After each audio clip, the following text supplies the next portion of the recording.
Clayton Patterson, how are you? Wicker Wacker, how you decker? I'm late. I'm late for a very important date, but here I am. No, that's Where's Julian? Oh my God, what happened? Always trying to make a good impression, just coming late, like everybody's waiting, and the cool kids come late, of course. All right, let's get rocking. Let's get the party going. All right, let's go.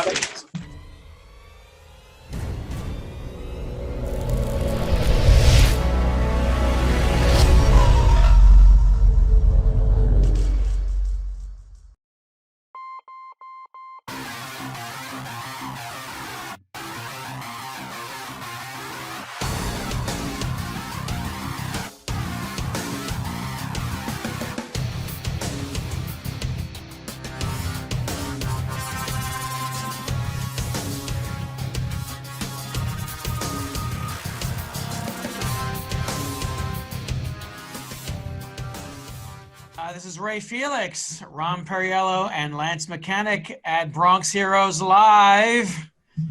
Thanks for coming. We have special guests Julian Voloj and Clayton Patterson here to talk about their graphic novel titled Clayton. So let's get into it. Lance, take it away. Hey, Julian, as an author in Germany working with universities, what made you take the leap into comic biographies?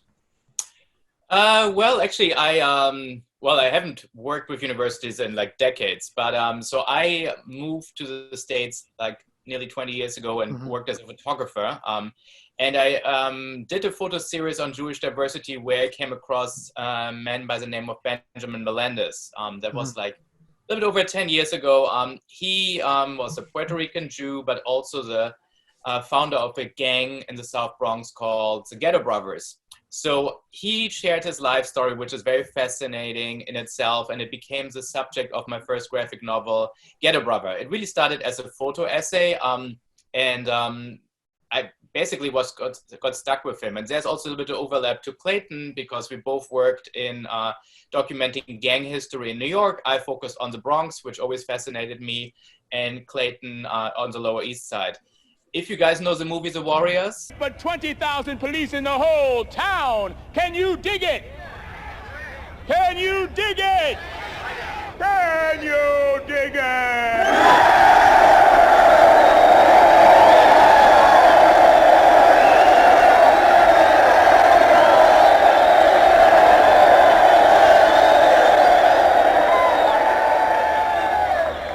So The Warriors actually is based in part on the real events from 1971. So 1971, after a member of the Ghetto Brothers by the name Colonel Benjamin was murdered, there were two ways to go. One was revenge and like a big bloodbath, and the other one was peace. And so Benjamin Melendez decided to have a gathering of all the gangs and brought them together for what is called the Hoe Avenue Peace Meeting at the Boys and Girls Club in the Bronx. And this iconic moment then started like the street parties in the Bronx. I mean, since we speak about Bronx Heroes podcast, it's really a story of Bronx history that was for a long time really forgotten. And the fascinating thing is they brought the gangs together, created this peace meeting, and then started the parties. There is some overlap. Benji, among other things, was in a gang before he started the Ghetto Brothers that also Kool Herc was a member with. Africa Bambaataa was part of the Black Spades. They became the first hip-hop crew.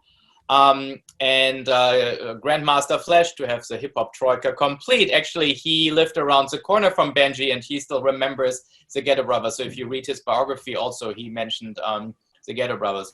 So the story was just like such a comic book story. I mean, as a gang, people like the kind of superheroes. And I had not done any graphic novels before, loved graphic novels, but decided to turn his story into a graphic novel script. And took 5 years, and it was really like a grassroots thing. But I was surprised. I mean, there was, Rolling Stone magazine featured it. Junot Diaz picked it as one of his favorite books of the year in the New York Times. One of the few graphic novels. I think there were only, maybe it's even the only graphic novel on the list. So it really had like a great reception. We didn't anticipate it. And since then, I continued working in graphic novels. I am myself more like a nonfiction reader, so a lot of stuff I do has to do with nonfiction. So in English, there's also my book on Joe Shuster, the Superman creator, that came out with Thomas Campi, Italian artist. Wonderful homage to the early days of American comic book industry. And then last year I had Basquiat, on Jean-Michel Basquiat, the iconic artist, with a Danish artist by the name of Soren Mosdal, who illustrated it. So this is like the backstory of some of the stuff I did. So I'm really interested in nonfiction. And Clayton and I, we know each other for probably 15 years. And when we get into his life story, and Clayton will talk more about it, there's so many fascinating aspects to it that we discussed like trying to do a graphic novel, and we wanted to like break a little bit with like traditional storytelling. But yeah, so we'll get more into this later. Clayton, being an immigrant who transitioned to New York from Canada, what compelled you to get involved in social justice and film the abuses of the NYPD? Okay, very good. What happened is that I used to document the pyramid a lot. And then on August 6th, 7th, 1988, there became this large police buildup on the Lower East Side. And so normally I went to the Pyramid Club, like on Sunday night, for example, to document Peter Quailoff, now called Son PK. And I got sidetracked into this riot, and that riot really changed my life. It really became, I ended up doing a 3-hour and 33-minute videotape that became known as the Tompkins Square Party. It just made you aware that there's people watching you. It don't matter, man. It don't matter. Yeah, right. What? What do you think? What? What'd you say to me? What'd you say to me? Oh, shit!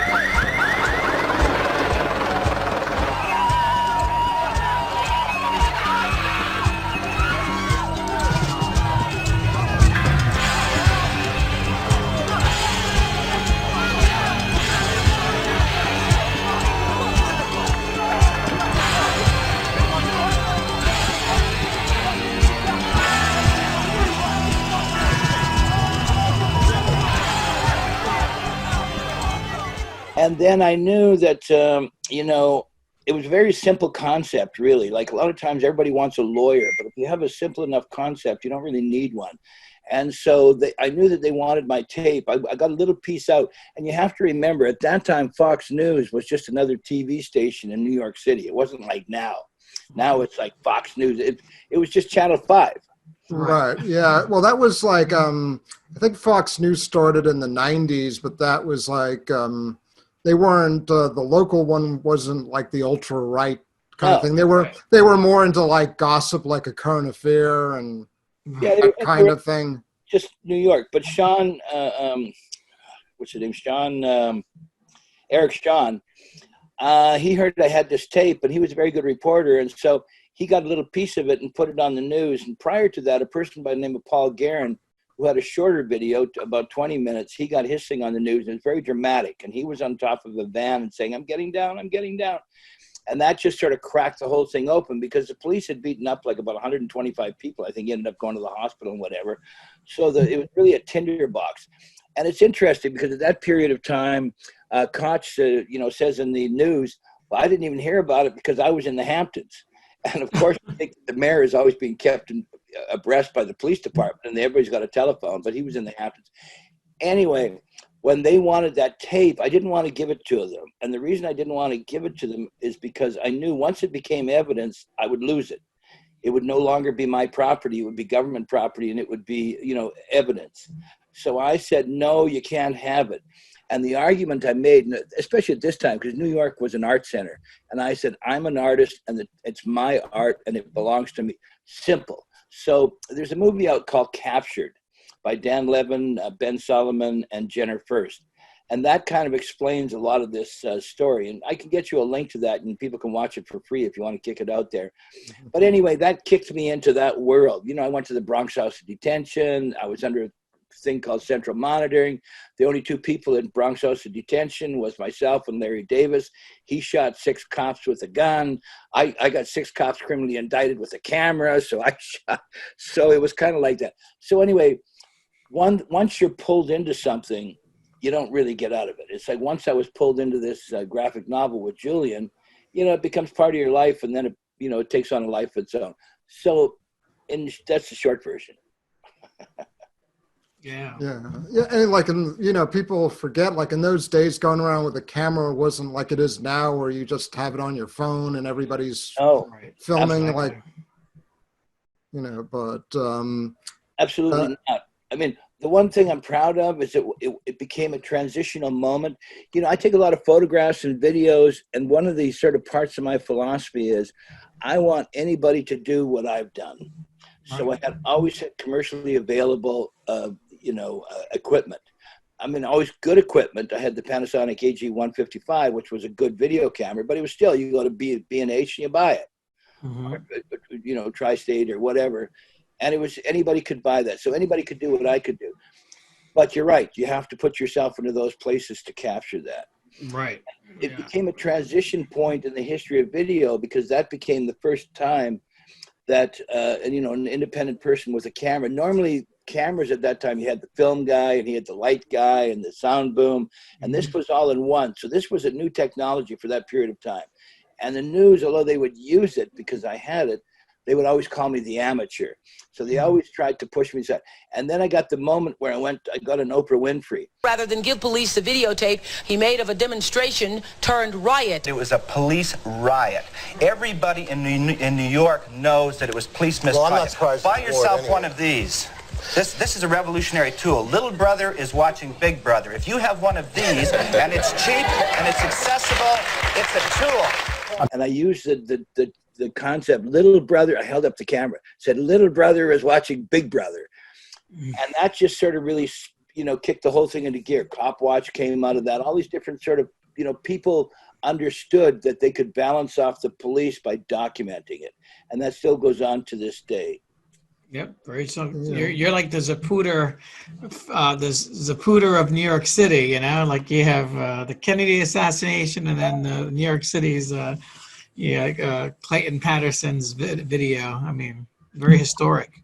Because and it's just you just wonder if things have gotten better or worse since those days, in terms of the way people interact in terms of law enforcement and just people.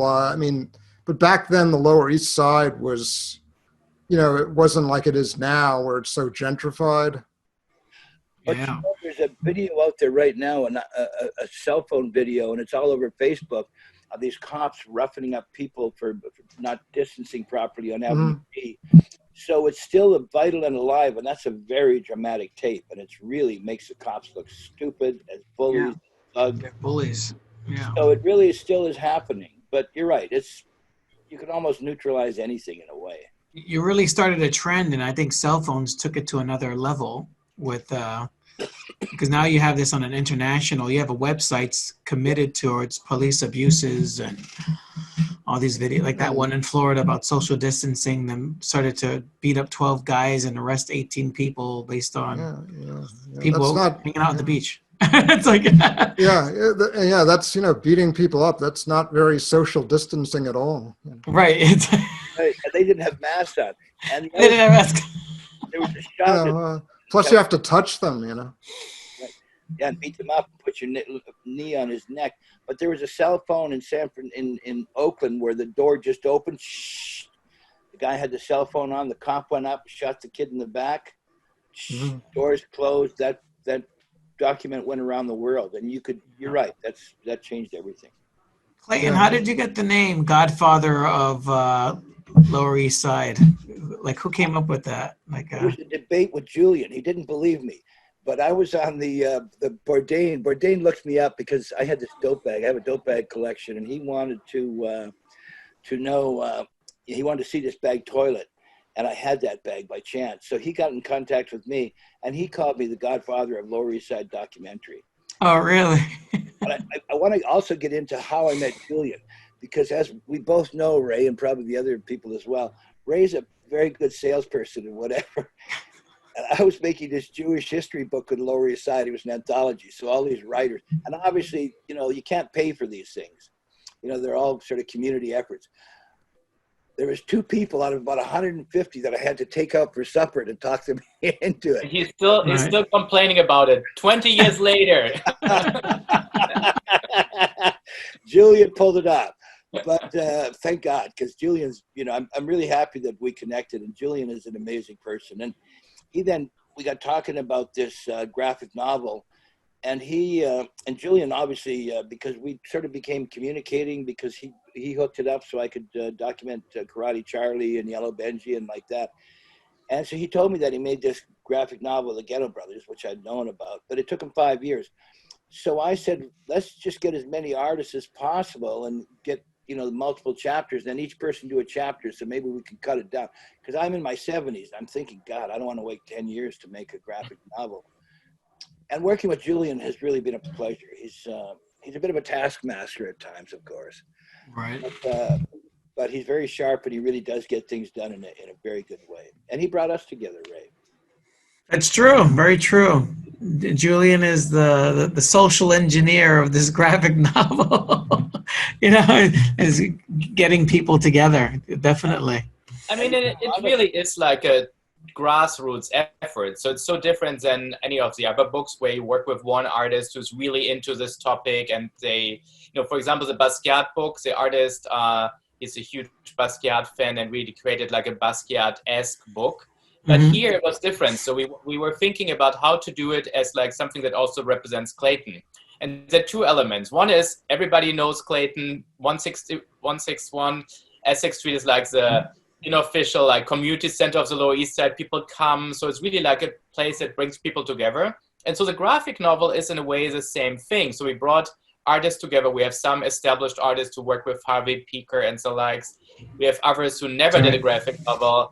We had some people that self-published. So really, it's like all different levels that, you know, came together through this to make this project. But also the other interesting aspect is that Clayton has such a fascinating life with, you know, he created the Tattoo Society. He documented the drag queens. He was there for the Tompkins Square Riots. So all these experiences are very different in itself. And so by having different artists illustrated, also illustrates the diversity of Clayton's experience.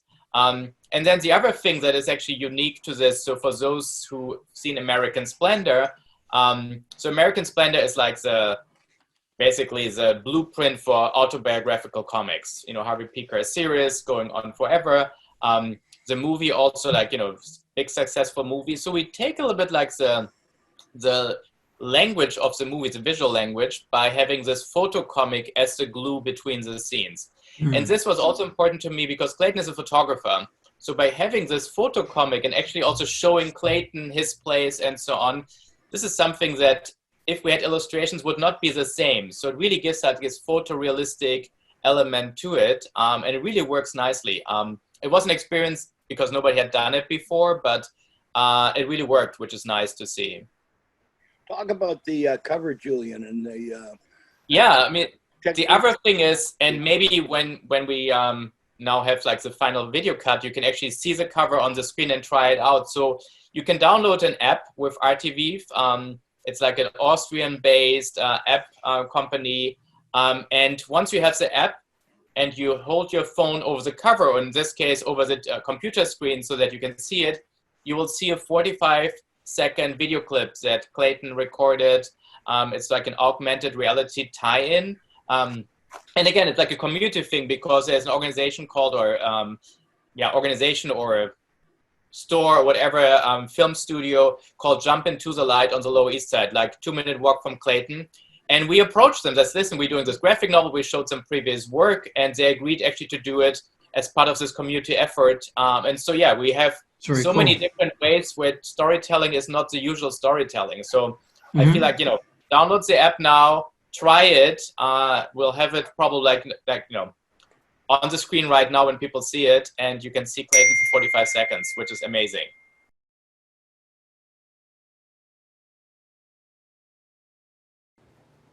Hi, my name is Clayton Patterson. I moved to New York in 1979.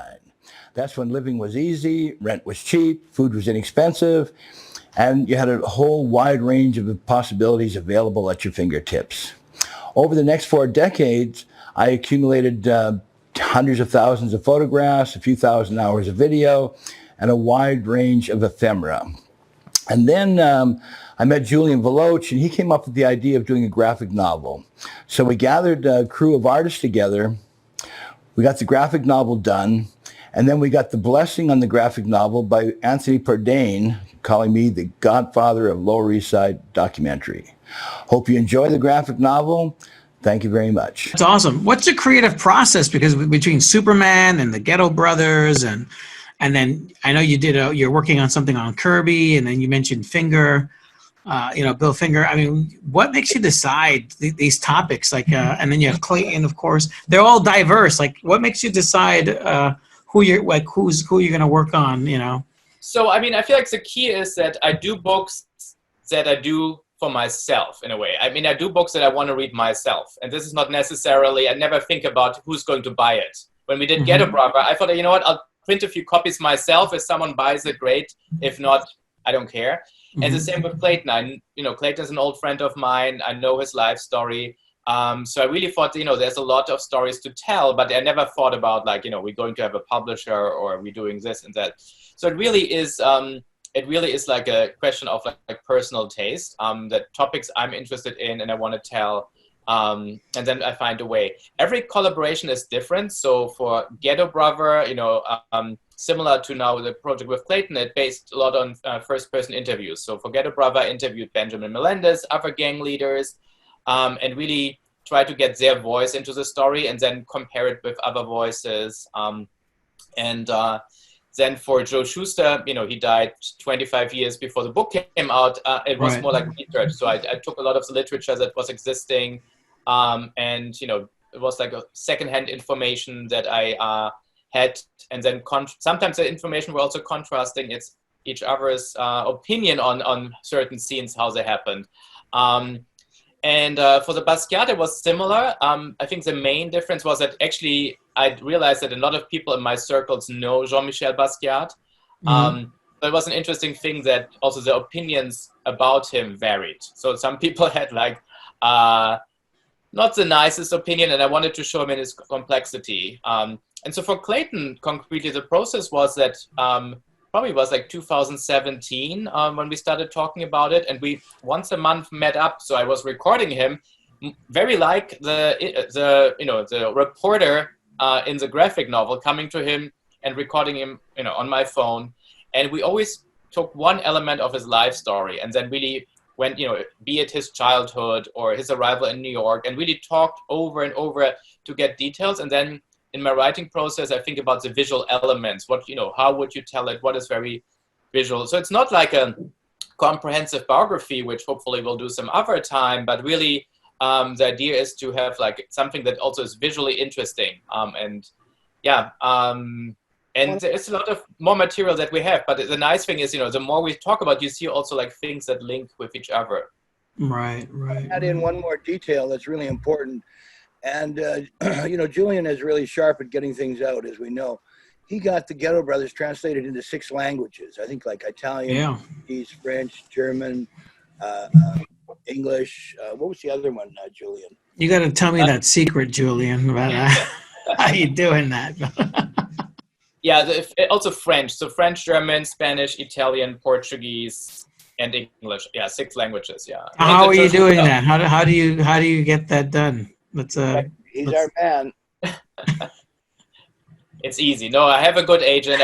I'm lucky that I have an agent who really, if the product is good and you have someone who has the connections, he hopefully can sell.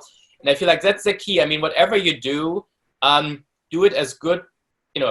Do it for yourself, that you really have like a high standard, that you want to have the best comic possible. And then when people see the quality is good, they will, it will work. I feel like that's the key. I feel like there's so much stuff that is mass produced and not a good quality. And the key is really to tell something that's out of the box. I mean, a lot of the superhero comics you find these days, they have the same narrative. I mean, it's the same story over and over. There's nothing really that is out of the box. Right. Clayton's story, you have never heard this way. There's another point out of the box with people here on the panel, and that's you, Ray. You get to use the title superheroes. Now that's a feat. Tell us about that one. That's a hard thing to do. I mentioned that in a previous filming, that I think one of the first filmings that we did here. And it was just a big me versus DC Comics. It was 4 years in virtual court on the internet, and I'm about to do it again. So yeah. Yeah. Oh, thank you.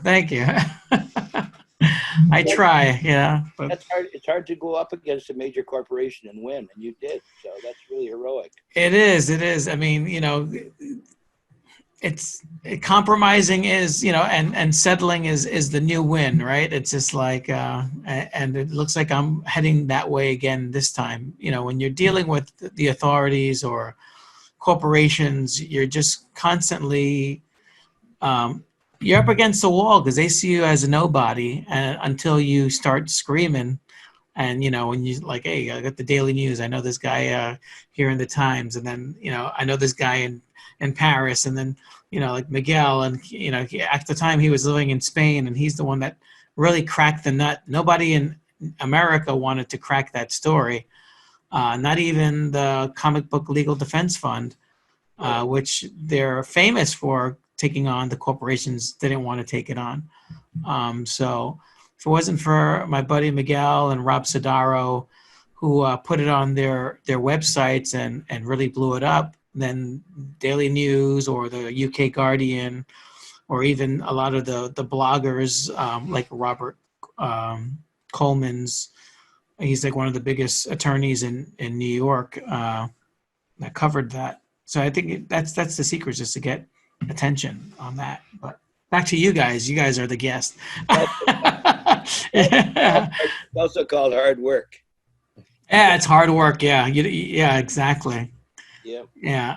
I think movies inspired me to do that stuff. But about you, go ahead. You have another question for him. Yeah, I mean, Clayton, what's your perspective on the gentrification on the Lower East Side? Oh God, you don't want to hear. You got 2.5 hours. Yeah, sure. That's the abbreviated. I would say, in short, the genius behind New York, which is really the genius behind America, certainly in the cultural world, was cheap rent and inexpensive lifestyle. And that's really that made everything work. And then you had the immigrants. And, between the struggling masses and the cheap rent and the inexpensive lifestyle, I mean, somebody like Ray could be working maybe a day or 2 days in the bar, and then the rest of the week he could work on his comics or whatever.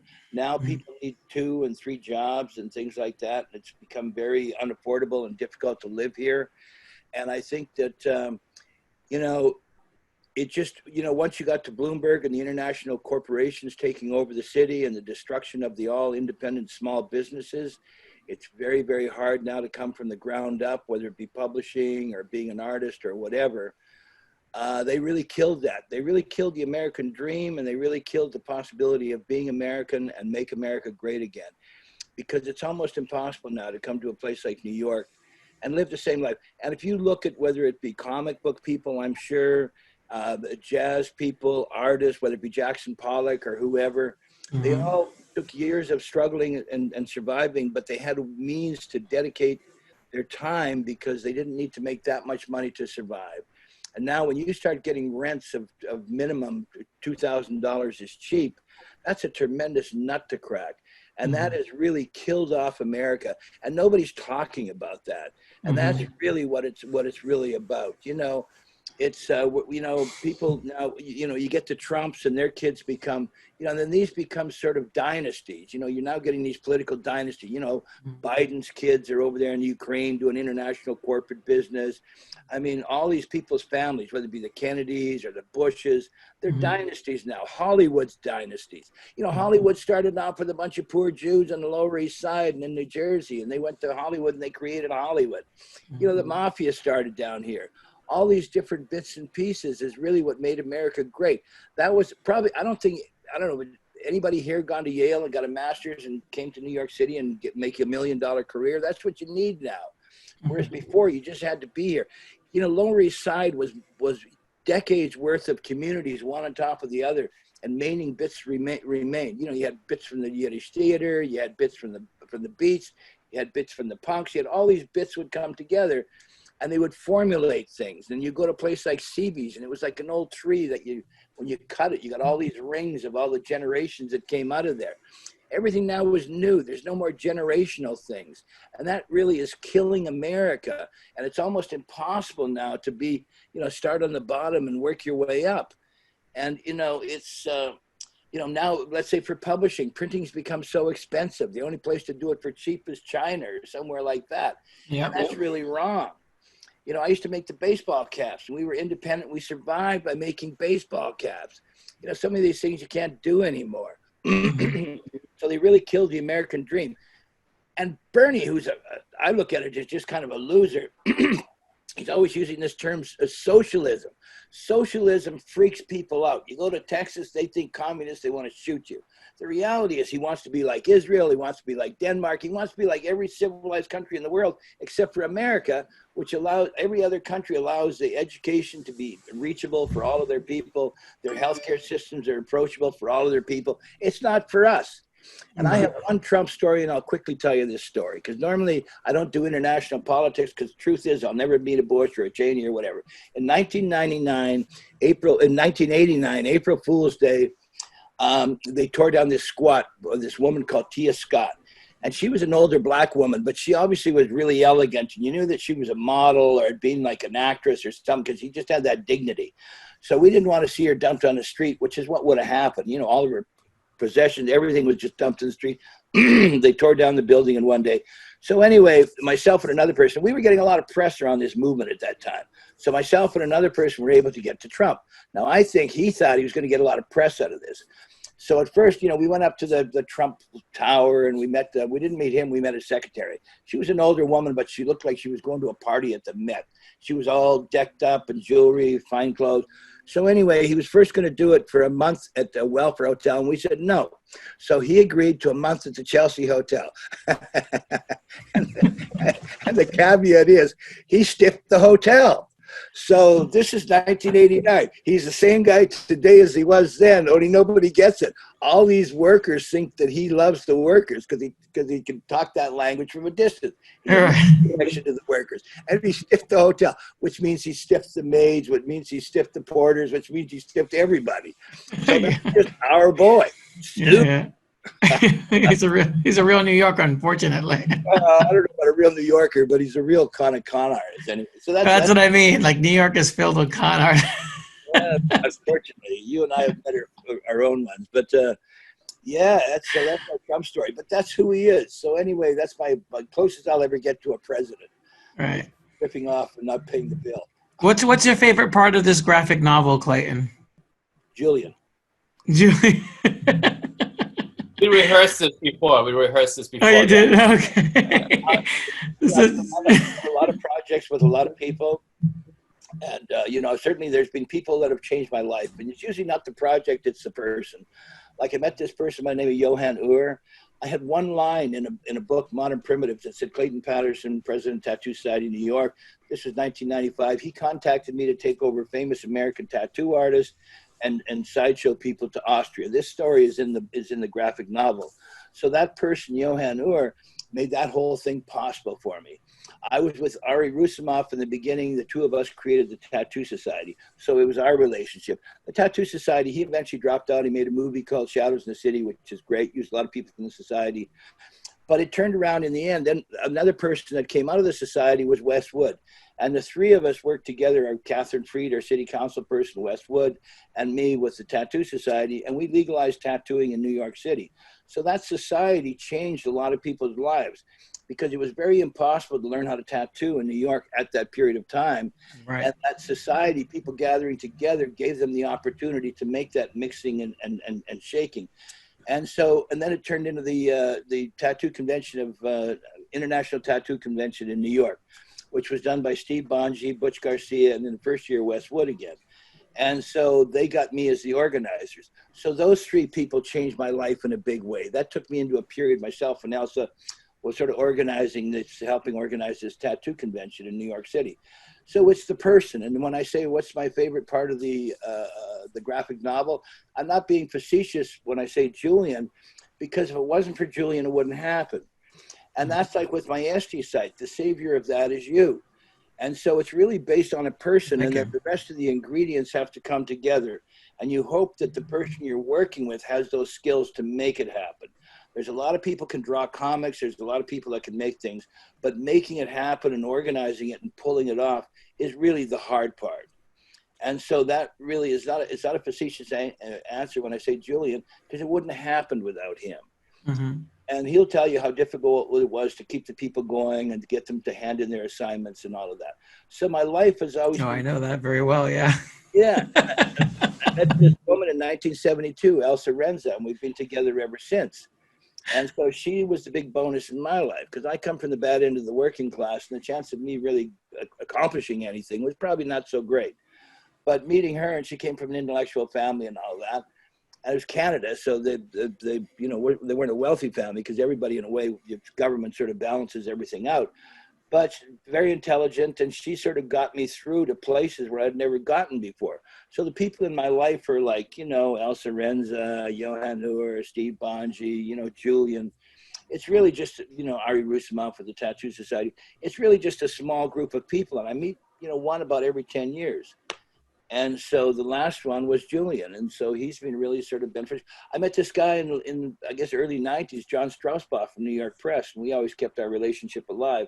And he's also helped me with this. I'm doing a New York tattoo history. If you know anybody who wants to write or get involved with New York tattoo history, I'm trying to get that done, but I'm at the finishing point, so it has to be now. But it's really a small group of people, and I'm sure you know that, Ray. I think if you think back over your life, when you think of the different projects, like you mentioned, when it wasn't the superheroes, you mentioned 2 or 3 people's names that made it possible. Right. Those are the people. It wasn't necessarily the law case, because there's a million lawyers that can make a law case. Right. It's that small group of people that really makes it happen. Right. So for me, that list of people are really the ones that changed my life. Right. That makes sense. Makes a lot of sense. You're absolutely right about that. Julian, don't get big-headed on me. Big-headed is a bad thing. Julian, what's next? What's your next project? Well, actually, before we even get to that, where can we find this book? Where is it going to be during our COVID-19 hunkering down? Oh yes, so it will be very back to the roots. You know, like in the old days when you sold your records from your trunk or your, you know. Right, or like prescriptions, mail order prescriptions. Exactly. So because, you know, it's a very weird time right now, we're actually distributing it first ourselves. So probably now you have here in your screen like the address where to order it, right? Right. You just say it and then we'll type it in. Exactly. So so the nice thing is we actually, let me just backtrack. It's also, there's an interesting thing also. Because we know about the coronavirus before everybody else. Because in December, they were meant to have the book shipped and the first sample. And then it was, we have this virus right now, so we're delaying it. And then became the Chinese New Year came and nothing happened. And the factory is still closed because of the virus. And meanwhile, the virus got around the world. So while now we are here in a very bad situation with the coronavirus, in China, they basically opened again, and the book arrived in the warehouse in the US. So the book is here in the US. That's the good news. All the copies are no longer in China, but here. But the distribution system right now is complicated because normally, as you know, conventions, book tours, and so on is where you basically interact with the audience, sell the books.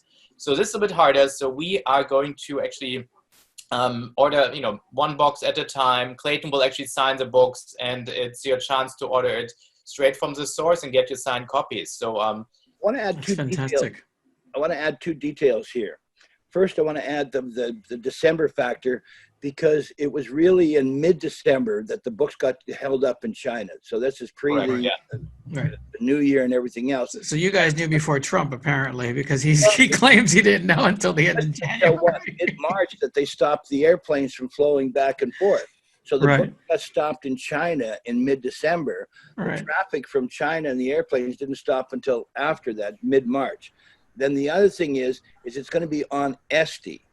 and Ray is running the Etsy account. So if you go to Etsy, you'll be but it will be Etsy, not Etsy. Etsy is your aunt, I think, but Etsy. Etsy. You spell it out for me. I mean, high school. Yeah, you got it. Yeah, Etsy. And then tell us a little bit about your hats. Like, how did your hats become so popular? Well, it was interesting. This goes back to the gentrification factor. Actually, it was gentrification started to work for me at that time in a way. When Koch came into power, the garment industry was #1 in New York. When he left 3 terms later, it was finished. It was actually after that 3 terms of Koch that we voted in New York City twice never to have a third-term mayor again, and Bloomberg bought himself a third term by spending millions of dollars. But I met this old Jewish guy on Avenue A, and he made baseball caps. So I went in there, and I realized, wow, I could have one with an orange peak and a black top and an orange button. So yeah, they're like $3 or something. So he would make it. Then he was making jacket backs for the Savage Skulls, and they had drawing on the back, and it's done in a machine called a Bonaz machine. And so I saw that he could draw with this. Now he made the whole cap, so right from flat fabric. So I asked him if he could do a little drawing on my drawing on each side of that piece of the cap, and he did. It took me a while to convince him, but when he did, then that became the Clayton cap. And he was an older guy and he retired. So we were able to buy all the equipment from all these bankruptcy sales of all these cap companies that were going out of business. And Elsa, who was very good at crafts, was able to run the machinery and make it happen. And she'd been into sewing when she was a kid and all of that. So we made the caps ourselves. And this goes back to the question of the gentrification. It was possible. Now you have to go to China to get an experiment. How's it going to look? If you were making a printing process book at that time, you go to the printer, you look at it, you go home and more red, more yellow, whatever. Now you got to ship it to China, get it back, make a decision. So this was hands-on stuff. So when they had all these small businesses, and that's why I say Bloomberg really killed that with the international corporations, you could actually go there and work with these people because there were all these little tiny companies.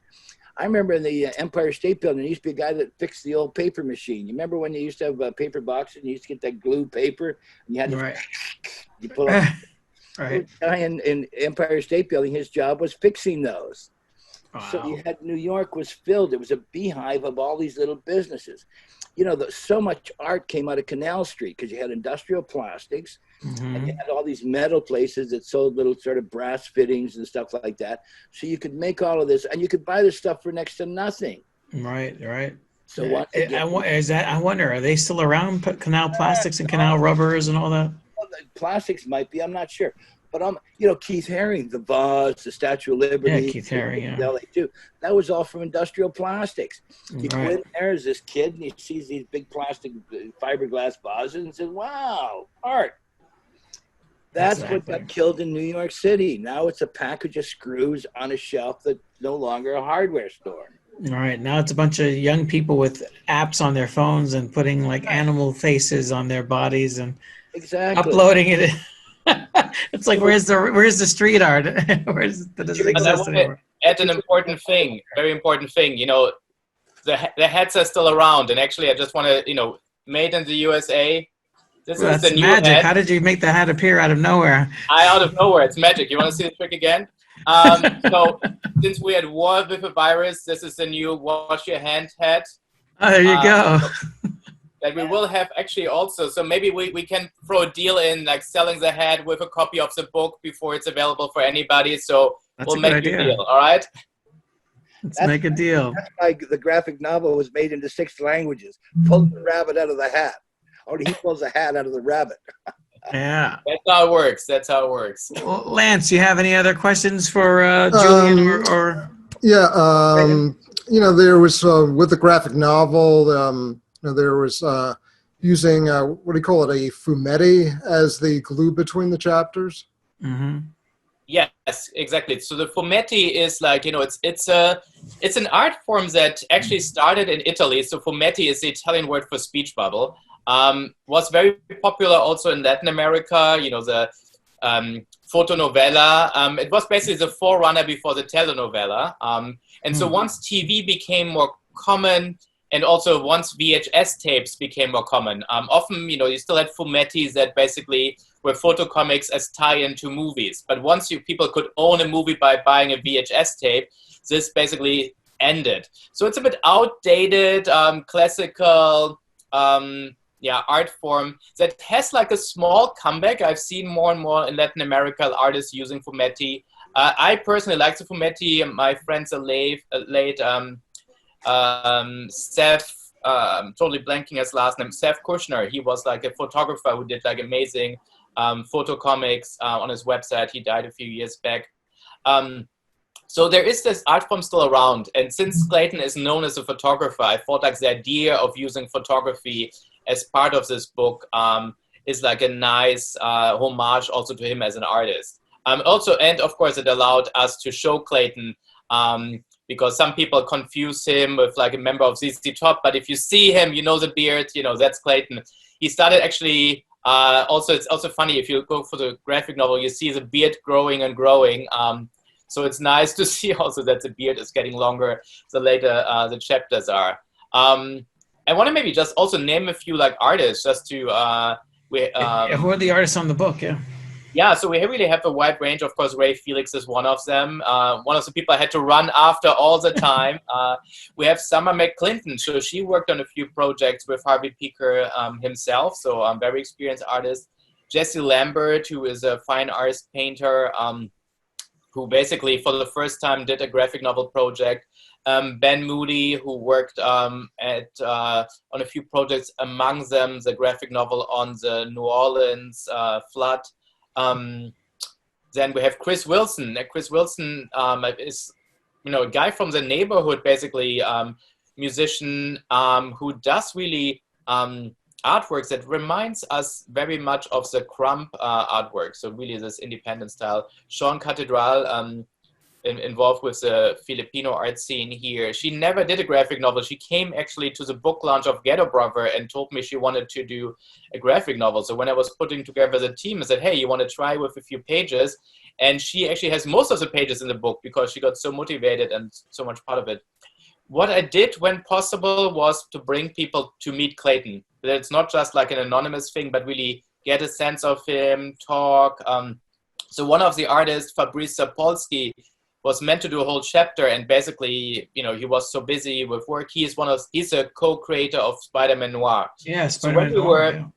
So when we were close to the end, I never gave up on people. So I basically called him and I said, listen, you haven't delivered the chapter. However, I feel like I can use some of the drawings. So his drawings are in for the biography page. But then I convinced him, like, listen, you want to do something? Why don't you do the cover? And he did the beautiful cover design. That was really his concept. So I know I was running a lot after people and driving people crazy, but I never gave up. That's part of the hustle. Yeah, a lot of hustling, but the end result really showed that it was worth it. You had Natasha, None of Your Biz. Yeah. And then we had Chris X. Yeah, Chris Wilson I mentioned. So yeah, we have 17 artists plus then Jump Into the Light, so 18. It's a really nice number of people coming together for this. Lee Miles. Wow. Yeah. Also, I wanted to mention one more thing, and that's one thing that's been really important to me is I met this person by the name of Boris Lurie, and he had this movement started in the 50s called No Art. It's N-O small A-R-T. And there's a website that Dietmar Curvis does, K-I-R-V-E-S, with Julian met in Berlin, and he does Berlin. But he runs this really incredible site called No Art. And I'm hoping to get also this program on the No Art site because Dietmar puts a lot of my links onto that. And a lot of people go to that site. So I wanted to mention that site because I think it's really important. And we'll make it happen. The Wild Style site, which I'll give you the information for. I'll give you the links after this program where you can, link up into the people. Because I think if we can get it on the No Art site, which is also Germany, and it has, it's also the world because it's a website. But Dietmar does an incredible job, Dietmar Curvis, and really owe him a lot. He's a big blessing in my life. And that's another place of these links. And sort of how we started talking in the beginning is that if we can share all of our links and all of our people, then small things become big things. Like I also do a thing called the Accra Awards. And the Accra Awards is about honoring the avant-garde. And you know, the Acker means a noticeable movement in a stream. So you have this, which is the avant-garde. So you have the stream, which is the mainstream, and the little movement is the avant-garde. And so that's becoming another community. And these communities, if we keep building on them as independents, we can really cover the world. And Julian certainly has with, you know, he's got graphic novels now in Poland and in South America, in France, and all these different places with the different languages, that we can become worldwide in our own way. And as independents, we can build up our own selves, and we can use the internet to do that. And for me, that's one of my, I don't want to call it a crusade, it's got too many things attached to it, but the idea of taking over territory and being small independents and doing that. Because if we can put on some of your graphic novels or your comics on our SD site, you know, we can share our communities. Very true. And by doing that, we can really, you know, it's like, you know, when you talked about saving the idea of the superhero and using that word, you mentioned different places around the world. Well, we have that potential now, and we really are fighting the international corporations. And so it's really up to us, a small individual, whether it be 8-Ball Radio, which I love. I love that little thing with, you know, young people doing it and all of that. It's adventurous, and it's supporting the next generation coming up. Like I have Cody Simmons, who's been very helpful, and this woman now, Zoe. And so it's really the grassroots, the ruts, and we're the ruts. So we want the ruts out there and boil it into a strong drink and change the world. Exactly. We want to change the world. I think Ram had a question there. Ram. Well, I was since I write, I was more curious to see how Julian comes up with your ideas. You know, how do you, you know, when do you get those epiphanies? You know, for me, it's like driving in a car with listening to music, going on long walks in the park. You know, where do you come up with these ideas? It can be really from anything. I mean, my next project is, for example, about Bill Finger. And actually, the project started in Ray's car because we were doing a promotion for Ghetto Brother at the Bronx Comic Book Festival, and he had to drive this woman back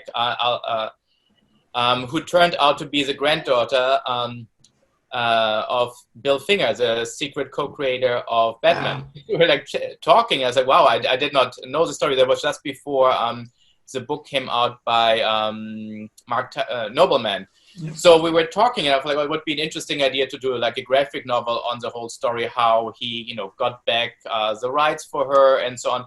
And there was even, she didn't even have, there was not even the credit for Bill Finger back then. It was like 2 years later, he was like officially. Yeah. It was after Batman versus Superman, where Athena started to, the whole time she was advocating to get credit for her and her sister were advocating for that. And then, yeah, that was a car ride. That's right. That was a car ride. So he was dropping both of us off. So we were chit-chatting. And I said, oh, that would be a great thing. And the book is coming out in the fall.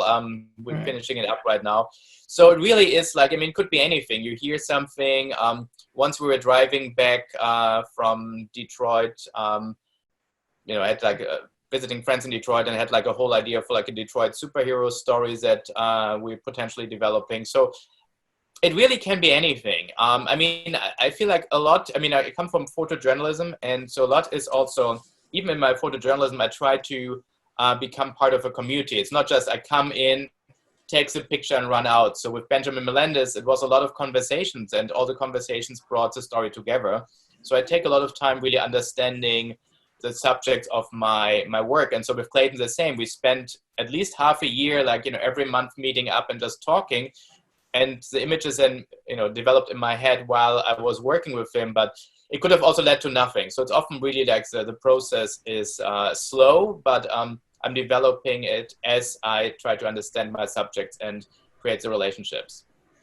That's amazing. Well, thank you guys. Lance, you had any last thoughts or questions that you want to drop in there? No, I mean, well, one question I had for Clayton was, when did you first start like photographing at CBGBs? Like around what time period? You know, I was never a fan of anything. I was always through introductions. In 1972, one thing, you know, drugstores and banks and that used to offer these sort of deals to bring people in. And this drugstore, I think for $25, had this Panasonic camera, which Elsa bought me, a single reflex camera, film camera.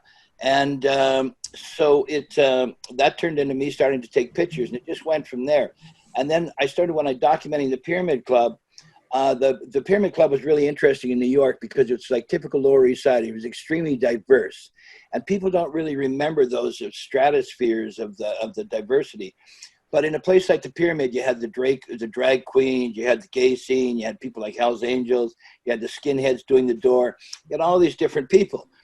And if you watch Captured, like Jimmy from Gestapo from Murphy's Law, well, these guys were giving us jobs. What do you want? What are these other guys giving us? So he's talking about the drag queens and the gays.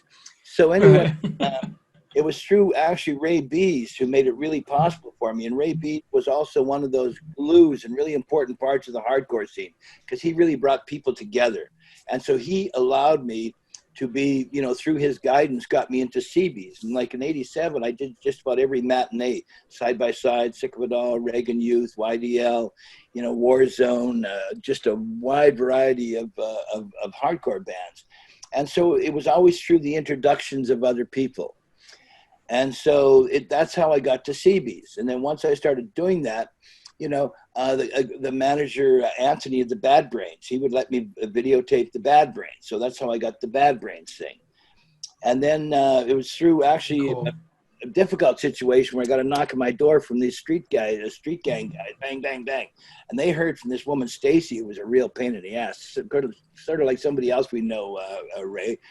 And she was saying, I was telling the cops about what everybody was doing in the park. So they came down, fully out, dressed to the whole outlaw gang jackets and whatever, and said, yo, what's up? So we talked that through, and then eventually they went back to the park and asked people, whatever. And I had a good enough reputation that people knew I wasn't doing that, and I was getting the cops in trouble rather than the other way around. So eventually she was pushed out, and that's how I started documenting the Satan's Inner Nomads. That became a big part of my life. And a lot of the documentation, then Cochise went to jail, and he ended up, his last bit was 18 years. And I was really sort of instrumental in turning him on to art, because art's a creative process. And you want to talk about godliness, the closest to godliness you have is creation. And art is a form of creation. And he was a very good artist. So Ray, because you teach in institutions and deal with difficult kids in places like, not Spofford, but a place like that where you're at now. Yeah. And art. I used to work with the organization that ran Spofford. So, art that changes people's lives. Yeah, most definitely. Thing, and it takes you from a bad place and puts you into a good place, and it teaches you skills and gives you pride, and it liberates your mind. And so I was instrumental in with Cochise. There's another guy called Shane Enholm, and he's on my 8-Ball radio show today at 6. And he had been at Rob 29 Banks. He was part of the early punk scene. He was a junkie. Now he became a tattoo artist and everything on his own. But sort of through meeting me, I inspired him to get out of his shell and to go out into the world. And sort of from that, and once again, it's a creative process. It's art. And art really saves lives.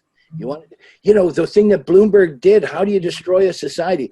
The only way really out of the inner city is art, music, and sports. Right. I mean, the doctors don't come out of there. It's not that people are stupid. It's just that if you grow up in a doctor's family, part of your life is medicine and talking medical things. And in the inner city, you don't have those things, so you don't become that part of your world. So the thing that got me out of the bad end of the working class, besides Elsa, but I met her through art. It was art that got me here. And so art is really important. So Bloomberg was cutting back the art and music. So he's talking about saving society. He's full of shit, that guy. Excuse my language. But the reality is, he's full of shit. That's how you get out of the inner city and the working class. Absolutely. In sports. And so that's what you need. And that's the whole thing with the immigrants. It was music and art and sports that got them out. Absolutely. Like Edison or any of the, that's a couple of generations later. We can go on for hours, and I'm sure we will. But thank you guys so much for coming in. I really appreciate it. Thank you. It's an honor to have the two of you guys come here and just jam with us and just share ideas and spit politics. Yeah. It's always fun talking to you, Clayton. Well, thank you very much. It's been a real pleasure for me, and thank you. It's nice to see Julian again, and Julian hooked this up. So thank you, Julian. Yeah.